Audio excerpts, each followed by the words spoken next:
I haven't made a video in a little while, and then I became concerned about China all of a sudden showing its face and saying that they're going to support Russia, and then the drones that the United States has been shooting down and kind of saying not too much about it, and China saying that it's willing to back Russia because of the NATO countries causing Russia to be in a bad position of containment. And the whole situation is as I described. And for years I've been talking about the rise of China and the United States politicians letting the manufacturing people give away our manufacturing and our business to places like China.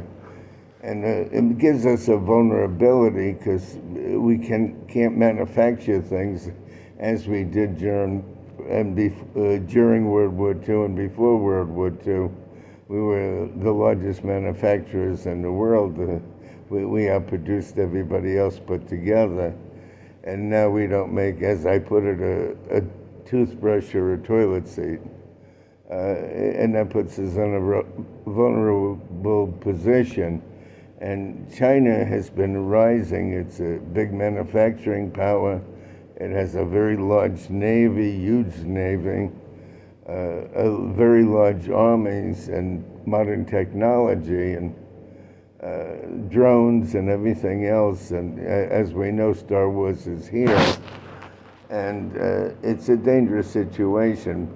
In my opinion, they would like to see Taiwan, Hong Kong, places of dispute with the United States' alignments, probably a bargaining chip of some kind to maybe back off from Russia.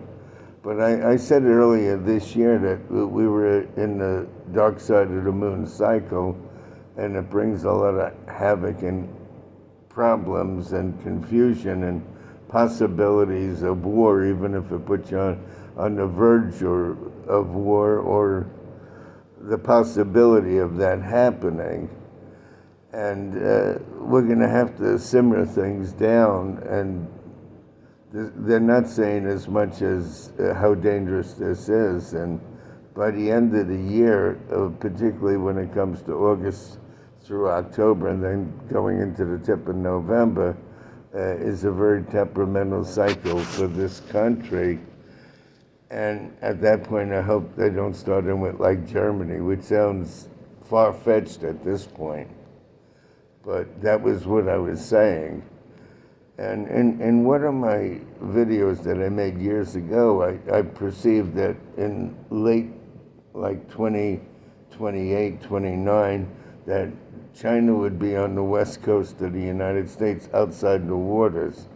So I hope that's no indicator. But actually, the United States should start sitting down with China and trying to make some peace. And I don't want to see a situation like in World War II, where it was the concept of appeasement and trying to appease China the way they try to appease Hitler. But you're better off with some bargaining chips rather than to enter a full-fledged war. And at the beginning of this year, as I stated, and I predicted that Russia had made a couple of alignments this year, and one I said would be a country with the initial I, and if you look at it, that was Iran, which wasn't hard to guess, really. They don't particularly care for us. But at this point in time, I just hope that this thing de-escalates, because it's on the verge of war, actually. And they're better off avoiding it, because it would be Armageddon just about. China and the United States going at it wouldn't be any joke. Everybody would get hurt. So they're going to have to sit down and talk about this. And for years, the politicians and the manufacturing people and whatever really put us in a bad spot. And that's my piece on it.